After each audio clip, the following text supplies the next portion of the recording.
Thank you. So thank you everyone for joining us today for this concluding roundtable of the seminar in global history and international law. It's a huge honor for me to welcome David Armitage, Liliana Obregon, and also Sebastian Conrad. It has been a very long and very fascinating spring, which ends today. And we have started in April speaking about capitalism and international law. Then we spoke about the loss of war and decolonial imagination, decolonization, women, migration. Last week we had a very good graduate research conference, and it's a huge pleasure for me really today to end up this seminar co-sponsored by the Weatherhead Initiative on Global History at Harvard and also the Graduate Institute in Geneva. It's really a great pleasure for me to welcome everyone and also to start this session. So maybe Daniel, you can start to present our speakers. Well, I have the immense joy of introducing Professor Liliana Obregon, who teaches at the Universidad de los Andes in Bogota, Colombia, which happens to be my alma mater, where she also directs the LLM in international law. Liliana holds a law degree from the Universidad de los Andes, a master's from the School of Advanced International Studies at the Johns Hopkins University, and a doctoral degree from Harvard Law School. Her work, as I'm sure many of you might be familiar with, deals with international legal history and historiography, ideologies of historical narratives, and global and transnational intellectual history, in particular that related to peripheral actors, colonialism, and often forgotten invisible actors in international law. I should also mention that she is no stranger to the Weatherhead Initiative, as she was a visiting fellow there in the spring of 2017. Now it's my pleasure to introduce David Armitage. So David Armitage is a professor of history and also the former chair of the Department of History at Harvard, where he teaches intellectual history and international history. He is also an affiliated professor in the Harvard Department of Government, an affiliated faculty member at Harvard Law School, a honorary fellow at St. Catherine's College, Cambridge, and honorary professor of history also at the University of Sydney, a honorary professor at history at Queen's University of Belfast. So everyone knows the work of David Armitage. So he is the author and editor of 18 books, and most recently has written The Civil Wars, a history in ideas, and he's also well known for his work about the ideological origins of the British empires, the Declaration of Independence, the foundations of modern international thought, and also the History Manifesto.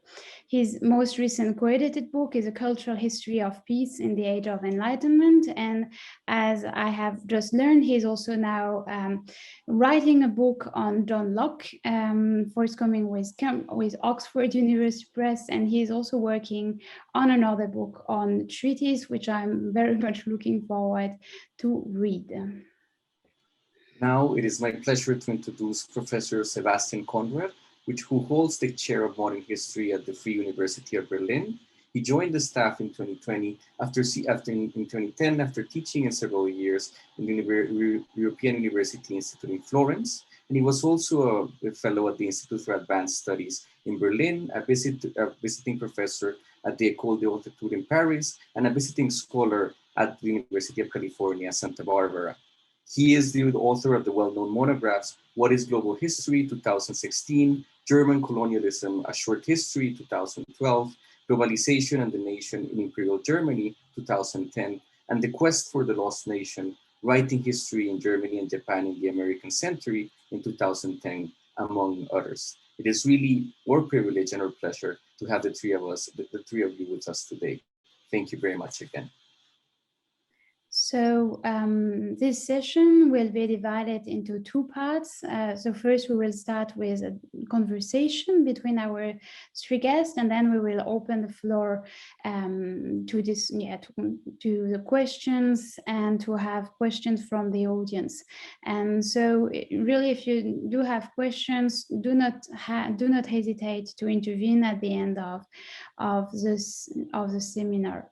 So this has been a tradition in this spring to start the conversation about the personal journey of our three different guests. So my first question will be on the personal journey, but more about how did your view on global history evolve during your career? I mean, it's very central to ask this question because as we have just heard, then our three speakers are very distinguished and have a long experience with global history. So my question is really, how did your view on global history evolve during your career? So who would like to start to answer this question? I volunteer, Sebastian. Okay, thanks, David. That's great. All right, we'll pay back in kind later then. All right, sure. Yeah. Well, I mean, I think the first thing we need to say here is that I mean, how old is global history after all? I mean, not more than 2 decades at most. I mean, I remember in 2002, I think that was the year when this edited volume came out. By Hopkins and others. That was one of the first times that global history or history of globalization actually made it into the title of a history book. So, and I do remember that when in 2007 we started a book series in German, in the German context, which is now called Globalgeschichte, Global History. In 2007, all of my colleagues, myself included, thought that this was sort of a moment of hubris to use that term. So really, in terms of actually getting traction within the discipline, it's probably not older than a little more than a decade, I'd say. For me personally, I must say that that global history came along really as a lifesaver, I would say. So when I started, when I wrote my PhD, that was a time when my supervisor, he had set up a sort of a center for comparative history. And it's in this context that I also wrote my PhD, which is in a way, a comparative study of Japanese and German post-war memory of the war and so forth. But while writing this, it became clear to me that a simple comparison just didn't really make sense. I mean, it revealed a lot, but it also concealed just as much, as long as we didn't take the broader context into consideration. So the English version of the book is now called The Quest for the Lost Nation, Germany and Japan in the American Century. And that really shows that even though direct contacts between the two cases, Japan and Germany, were really negligible, there was this broader context that we needed to reckon with. Well, from comparative history, my next steps, I think, were into post-colonialism was really my next the framework which helped me to think about the cases that I studied, Germany on the one hand, East Asia on the other, within a framework that held them together or was able to have the two cases speak to each other. And then global history almost emerged, for me at least, naturally out of these concerns. Maybe I should just briefly say also that if you think about this field of global history more broadly, there are, I think, different avenues into it. For some practitioners, quite a lot actually, global history was seen as an approach that helped move beyond and in fact discard post-colonialism altogether. Let's move back to the history of economics, the history of international relations and so forth, and get rid of the culturalism of which post-colonial studies is also an example. and I don't know, David, maybe we can have a conversation about this, because in the Global History Manifesto, there is a bit of that as well. While the other avenue is via post-colonial studies, and in some ways, my own, by sheer accident in a way, my own intellectual trajectory went through both of these entry points into global history. So for me, these are both these earlier instances of comparative thinking and of post-colonial studies are both important resources when thinking about global history. I think I would definitely agree with Sebastian about the chronology of global history as we currently understand it, that it is a product of this century, our century, the 21st century, and my own first glimmerings of it on the horizon and my first engagement with it was in around 2001, 2002. In particular, it was my first stint at Harvard, not at the Weatherhead Center, in fact, but at the Warren Center for American Studies, where with typical great foresight, Akara Irie and Ernest May and my colleague Jim Kloppenberg convened a year-long seminar and fellowship group on the subject of America in global context. I forget exactly the title they had then. I imagine that it was Akara who, as always, was prophetically seeing a decade or two into the future about a new disposition and a new frame for history. And it was in the context of that I started working on my book, or what became the book, on the global history of the Declaration of Independence. Not as ambitious as it sounded. It was a global history of something rather than a global history in and of itself. And I think we might want to talk about some of those distinctions. When we talk about global history, do we mean the history of some processes or institutions or activities or flows or connections or migrations which are themselves global? Do we mean a global perspective being brought to bear on a particular object or conjunction or even individual?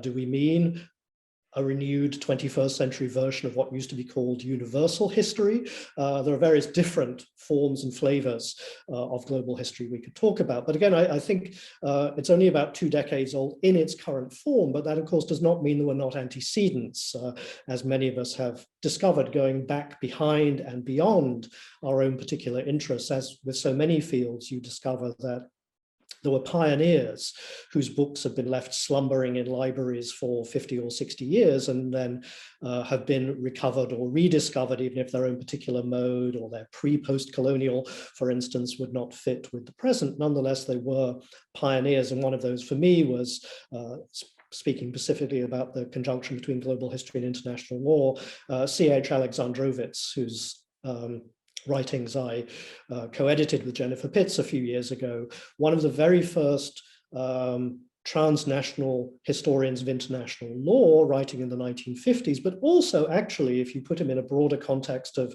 the genealogy of global history, one of the first global historians of any kind, of any species, who wrote global history and put international law in particular into a global context long before the historians, those who call themselves historians or who work in history departments, were going global. So I think we need to think about some of the antecedents of our field, as well as the genealogy of the field, and also where we've come from now. I mean, I partly moved into global history for reasons I think similar to Sebastian's, that it provided greater freedom to ask the kind of questions that I wanted to ask, and indeed to provide the sort of answers I wanted to those questions, than did the usual nation-state shaped containers against which we were all bucking in the late 90s and early 2000s. So just as I had moved into the arenas of oceanic history, first Atlantic and then Pacific, global history was another obvious way out of that. And I think some of us are now feeling the frustration, as one global historian put it a few years ago, of only working on one planet. That maybe we need to go beyond the global now. I'm starting to get interested in things like the Outer Space Treaty, for instance. One world is not enough, but perhaps that's something we can talk about later.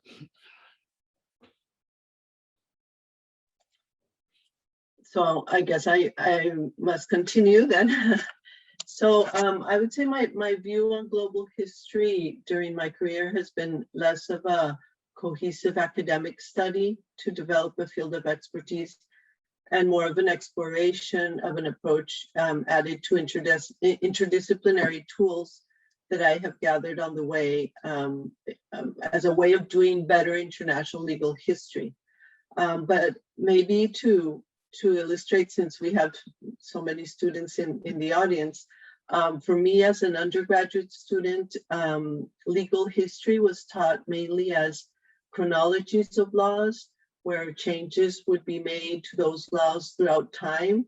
But that type of history would invisibilize the individuals and groups who participated in those changes, their politics or biases, and even more so the connections to broader forms of ideologies or power structures like capitalism or colonialism.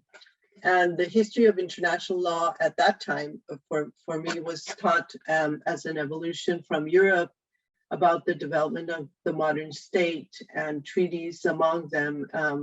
Though I do remember an echo of a Latin American international law, which later became important for my doctoral studies, to study that echo that I remember from my undergraduate studies. So that was like the only thing that was helpful in terms of the history of international law. But it was in my world history course, the only one that I had as a focus in undergraduate studies, because I had a field in history that I learned about the Haitian Revolution. And it was presented as a strange exception or an anecdote to the rule of modernity and democracy spreading from Europe. But again, it was something that shocked me at the moment and stayed in my hard drive, I would say, and also later would become something that I would explore in future articles, because I was and I continue to be so curious about how Haiti is let's say the dark side of international legal history, and we could tell. We could write a book about international law from Haiti, and I think it would reveal many, even in contemporary terms, it would reveal many problems that international law has from that perspective. But in my first master's degree in international relations, then the historical background was minimal. It was really more centered on the United States as a model for international theory and economic integration through privatization. And it was more about the globalization of the present through that privatization, foreign investment, and democracy was presented as hand in hand with those forms of, we could call them global governance, I guess, in contemporary terms. Perhaps the only critical perspective, I guess, that I saw in international relations was in my field of Latin American studies, where, if we want to historicize it, Latin American studies is a product of the Cold War, right? The field of Latin American studies. And there I learned about how the challenges to US hegemony in the region, all the way from Mexico to Argentina during specific moments of the 19th and 20th century, were like shocking to that view from the US as hegemon, right?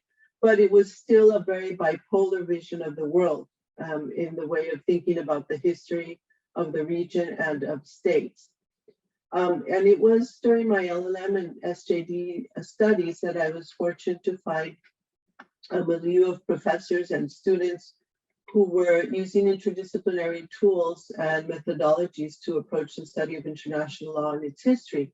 Though perhaps those of us who focus more on the historical side did not call it global history, we did use what one would call a global history approach, perhaps in the way that Sebastian has presented it in his book, in the sense of distancing from the framework of nationalism, progress and civilization and Eurocentrism, and thinking more about issues of power, hierarchy, individual actors, social movements, inequality, redistribution, interaction between regions, non-Europe, and the center.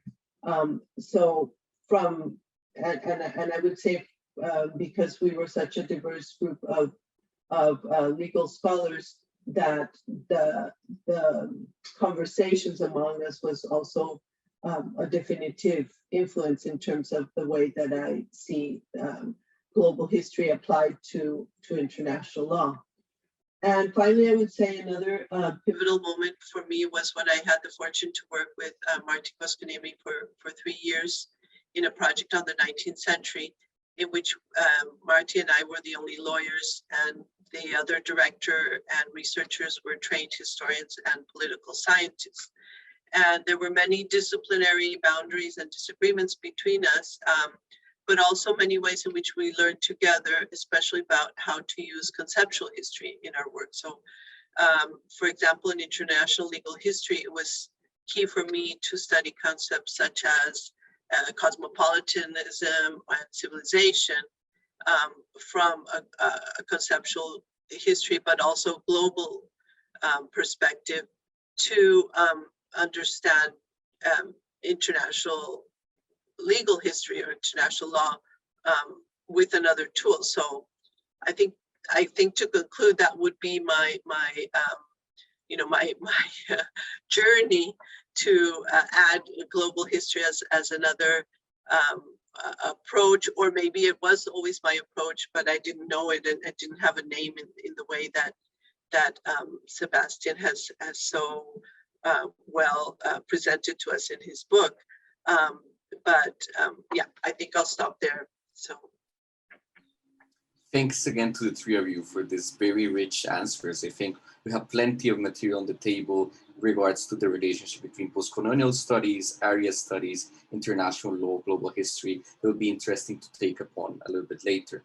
I wanted to maybe follow something that was sort of mentioned, and it's the idea of disciplinary boundaries. Something that both me and Sophie were very committed to creating this seminar was to create opportunities for engagement between international lawyers broadly understood and global historians broadly understood. But not only that, also with other disciplines, also with political scientists and anthropologists and the like. But at the same time, it is not difficult to see that in some quarters, in some subfields of these disciplines, there is resistance to this sort of cross-disciplinary, interdisciplinary engagement. And there are a series of challenges or of risks that have been highlighted, perhaps from both sides, on how to engage with these disciplines in a way that is productive and constructive for the two of them. And for that reason, maybe the next question we had for the three of you is, how do you see this engagement between the two fields? And how, in your view, can conversations between international lawyers and global historians be particularly productive? Or by the same token, which are particularly the issues in which you think that questions of contrast or differing approach might be the most salient? Just one last thing before I give you the floor is that something that animated this year's seminar with Sophie is that we wanted to take the idea of geography quite seriously, and that has been an animating topic throughout the seminar series. So in particular, how does the idea of field as a metaphor play a role here? Or are fields interacting? Are they not? Where do the boundaries of these fields appear? And so on and so on. Who would like to nominate our first speaker?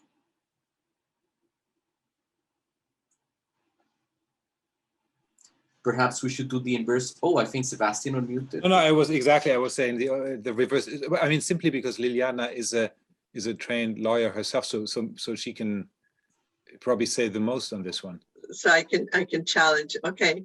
Well, I think the first question was the mutual enrichment question between our fields.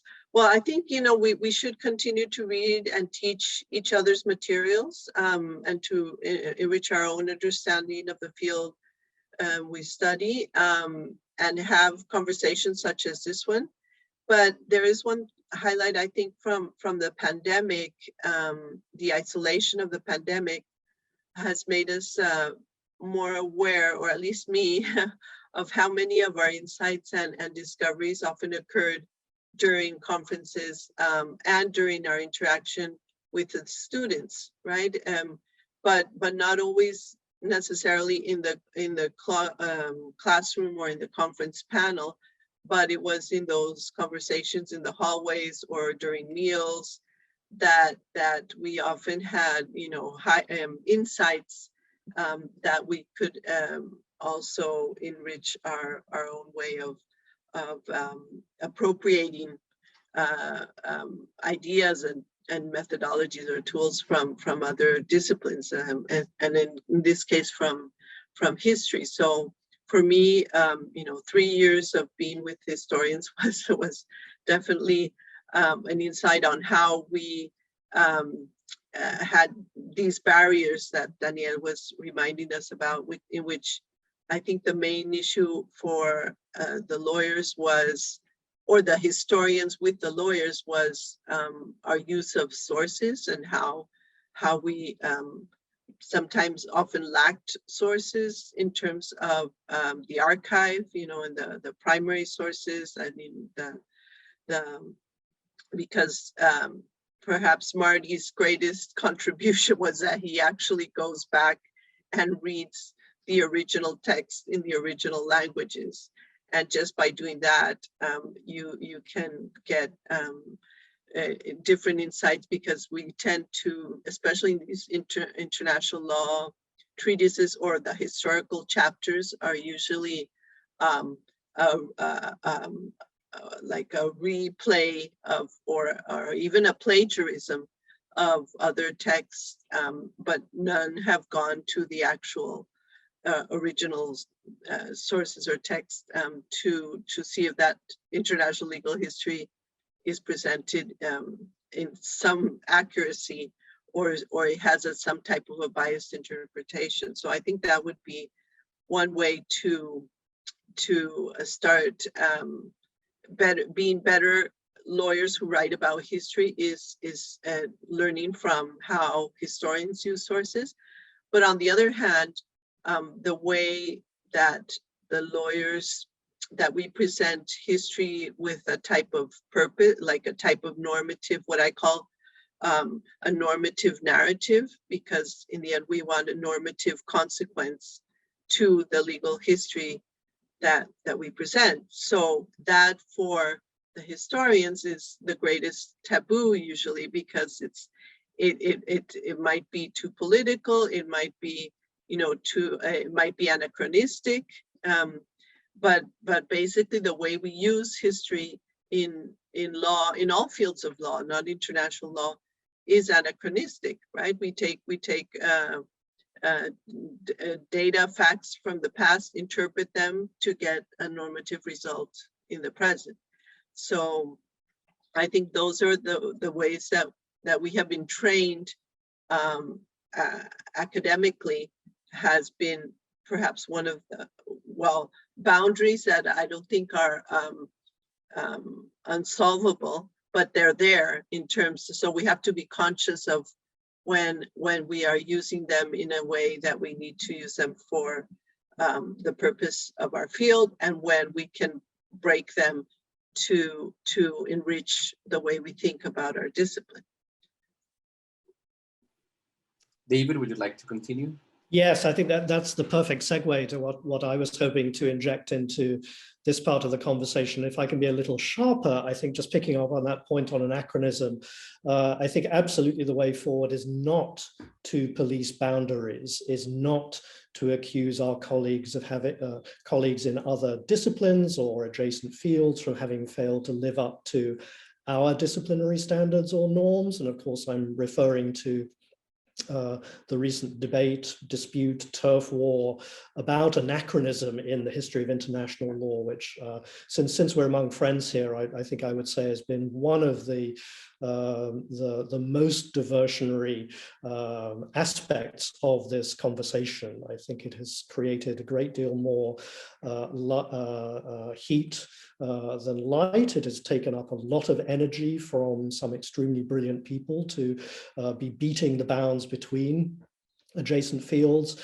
and almost the only good result of it is, or two good results of it are, an excellent book by Anne Orford, which is imminently appearing on the subject, really, to put it very basically, explaining patiently and very acutely to historians why it is that lawyers, particularly international lawyers, do what they do and how they do it, particularly with this idea of normativity, but also with conception of the trans-temporality of law informing legal thought about the past and its relation to the present. And then parallel to that, or actually intersecting with it, Natasha Wheatley's brilliant recent essay in History and Theory, also backtracking over the anachronism dispute and pointing the way forward precisely through rethinking conceptions of temporality between and among the fields which have intersected on the ground of the history of international law. And I think both of those recent publications close off the least productive aspects of that debate and open up much more fertile possibilities, in particular for thinking about time as well as space. You talked, Daniel and Sophie, about the importance of geography and space and place, which has informed this seminar series, but something at least that historians can bring to the table. And I think that historians, along with historically minded international lawyers, can bring to the conversation is precisely a broader discussion about the differing conceptions of temporality that we have: fast, slow, long, short, multiple, singular, but also the reasons why for different projects, and indeed within our disciplinary formations, we adopt different conceptions of temporality at different times, and in particular about the relations between the past, the present, and also the future. The future is an area which most historians would say it's not my field, but for lawyers, part of the temporality of law is precisely normatively to map out the possibilities from within the present, using the resources of the past to shape, or at least to provide the possibility for shaping potential futures as well, something historians are very allergic to, but perhaps we might become more comfortable with through these dialogues. And then I would just say in semi-conclusion that I hope, even though I've used it myself, I hope that we can abandon the metaphor of the field. It's too much bound up with boundaries.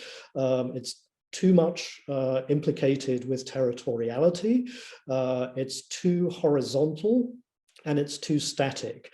And wearing my hat, or my sou'wester perhaps, as an oceanic historian, I think we should be talking not about fields, but about waves, about waves of scholarship, about the intersection energies and dynamics of our scholarly interests. I think that is a much better metaphor for thinking about how energetically and dynamically we can sweep into the future rather than beat the bounds of our respective fields. You remember Max Weber is supposed to have said, when asked what his field was, he says, "I do not have a field, only donkeys have fields." That's a great way to conclude this statement, David. So yeah, you could be hired as for a chair in international law just as well. As long as we have waves, we can pretty much do everything we want. Yeah, no, I completely agree with your perspective on the future. But as you're speaking about temporalities, and I thought that was a very good way to sort of rethink this whole issue, we also need to address Daniel's question in terms of why is it that still there is that much of a, well, he called it turf war, conflicts. I mean, from my perspective, from my experience, Liliana mentioned sources and normativity, and then David elaborated on this notion of normativity, including this whole discussion of anachronism.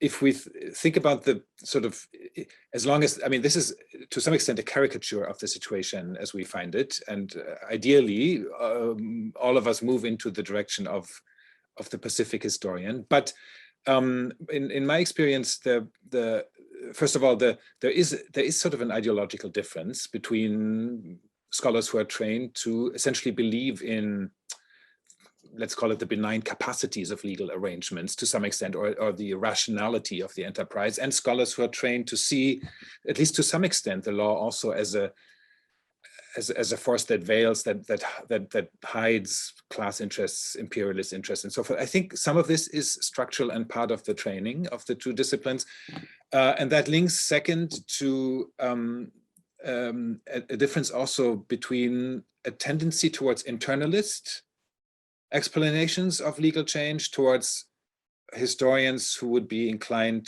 to think about legal change as depending on external factors as much, or at least as much. So internalist versus externalist, I think, also maps onto this difference between the two. And I probably, even within the field of history, we can probably look at those who come from sort of an intellectual history perspective to those who come from a social or post-colonial history perspective as almost two camps when talking about the history of law. So yes, while I agree with what has been said both by Liliana and David, I also think that there are, beyond what we want to do as scholars, there are structural reasons in the way in which the disciplines are organized, the training is organized, and so forth.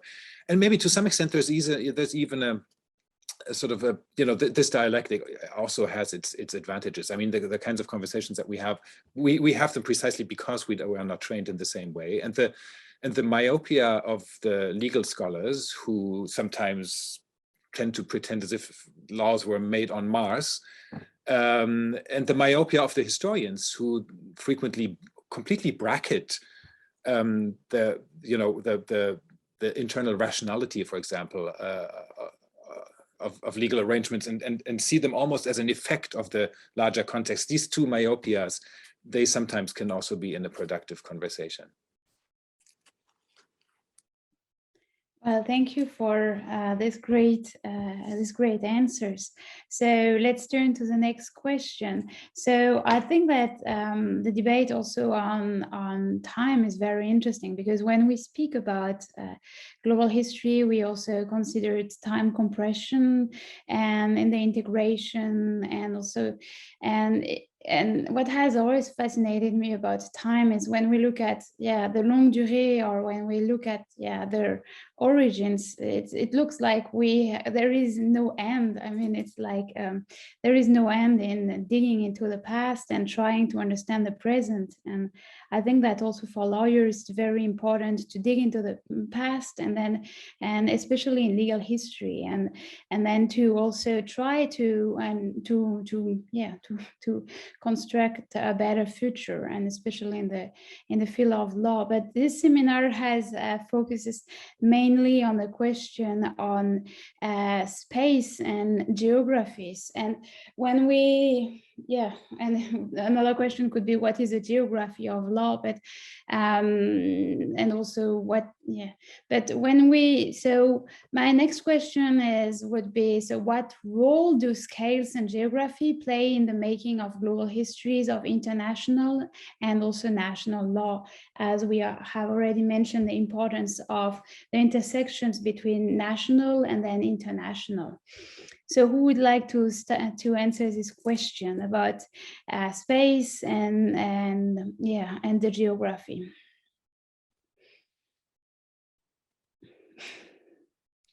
Okay, as the outsider here, I'm really the only, one of us three who doesn't really work on law. So I'll just start, and then we get enlightened by David and Lilia. I mean, first of all, the scale, that's almost a magic word now, right? In global history debates, everyone embraces the idea of scales, different scales. It's funny, when global history arrived, many saw it as just another macro approach, and then no, we don't want that.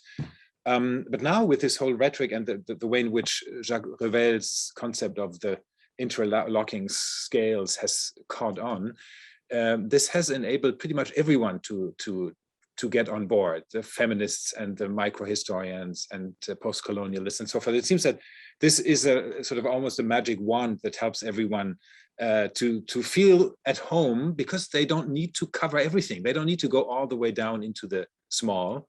They don't have to cover the large and big, because as these are interlocking scales, it is enough to sort of reference one of them every once in a while and then do what you want to do. So that's an interesting, I think, sort of meta observation on this notion of scaling. That said, I do believe that this is a very capacious term, also a very productive way to think about this. I myself, as I mentioned, I'm not, you know, I'm not a legal historian in any way. If in that field I would like to write a book, then this might be a biography of Johann Caspar Bluntschli, who is, and I think his life very nicely captures this idea of the different scales. He started his career as someone who in Switzerland was engaged in very local struggles about liberalism, about democracy, and in particular about the role of the church, then moved on to Germany, became one of the, I mean, apart from being a legal scholar, he also became one of the main spokespersons in the culture wars that engulfed Germany in the later half of the 19th century. And then his books were translated into and used in Latin America, for example, on the one hand, but also in East Asia, both in China and in Japan, we have translations of Bluntschli.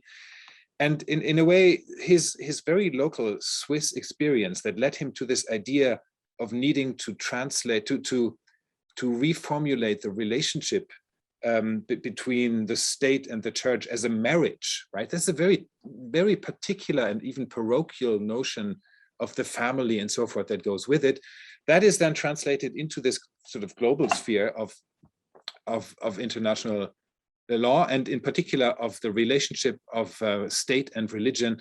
In fact, if we look at it, the sort of the global reconfiguration of modernity as a secular form of modernity is linked on this legal level, I think, to the work of Bluntschli. So here we can see global repercussions of something that has very particular origins. And obviously these origins are not isolated or anything, but that would be, so if I had time for a legal history biography, that's what I would probably do.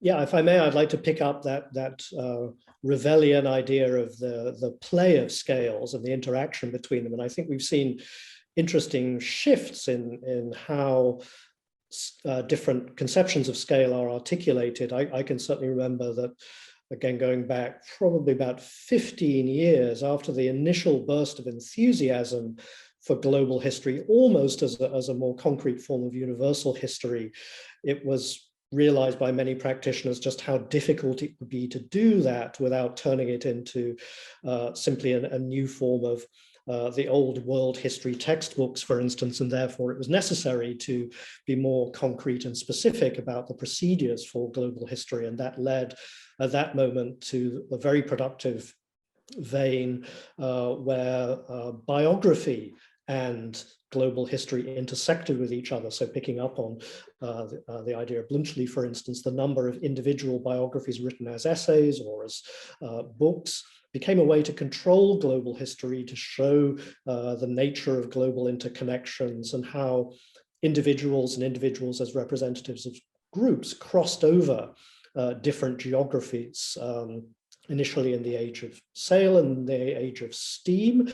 And I think I mentioned sail and steam in particular, just to add a dimension to scale, which I think was implicit in some of what Sebastian talked about, which is to think about the materiality of global history as well, something we haven't touched on yet, but is something I think very relevant, of course, to the history of international law as well. The material turn in contemporary history writing has been accompanied by a more recent material turn in the history of writing of law and of international law in particular. And if we think about the movement of physical books, the movement of physical bodies, the physical containers within which ideas and individuals and goods and capital have moved, that gives us a concrete way to begin to track the interaction of scales and movements in ways in which we can see alternative geographies. So I'm just thinking of one example, not from my own work, but in relation to the treaties I'm tracking at the moment, research that's been done by scholars on such basic matters as where bilateral and multilateral treaties were signed over time. Gives us a very different geography of the international, the global than we might imagine from the post-45 period, for instance, as Liana will be able to tell us in more detail, and as others on this call can also say, the importance of Latin America between the late 19th century and the mid-20th century in the geography of the formation of the legal international and the legal global seems extraordinary to us post-1945, where that center of gravity for internationalism and globalism in the legal sphere and the international relations sphere moved to the North Atlantic world, the world of Washington and Paris and Geneva. We begin to conceive of different geographies.